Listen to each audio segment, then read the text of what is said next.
Rosie O'Donnell hasn't given an interview to the media since President Donald Trump took office. But that hasn't changed her constant criticism and comments about the president. While most of her attacks have been done from her Twitter account, she's now opened up in an interview with W Magazine.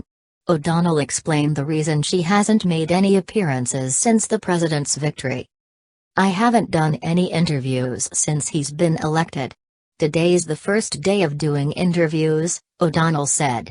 "I haven't been on television doing interviews since he's been elected, so when I do the press for this show that will be the first time, and it has taken me a full year to integrate the reality of him being a president in a way that I don't come across as either so full of rage that no one can hear my words, or so sad that I can't articulate the level of pain.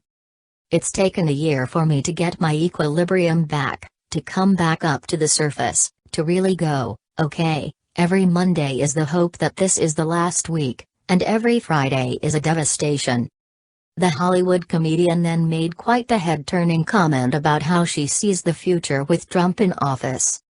O'Donnell said, "There are people who tell me, oh, it's going to be another year, another 2 years, and I seriously worry whether I personally will be able to live through his presidency, and whether the nation will be able to live through it and survive."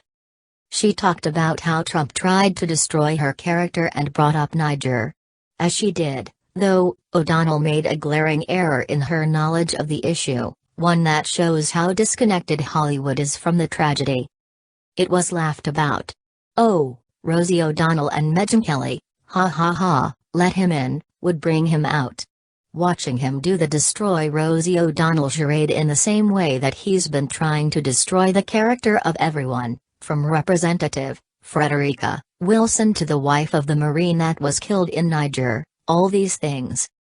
The problem with O'Donnell's comment is that Sergeant Law David Johnson was not a Marine, he was a soldier in the U.S. Army, as were the other 3 fallen soldiers in Niger.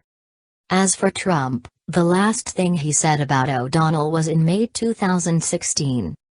"It was Rosie O'Donnell who ate the cake in the vicious Hillary commercial about me, not crooked Hillary," he tweeted. Whether or not Trump will respond to the Hollywood comedian's first interview since his victory, time will tell.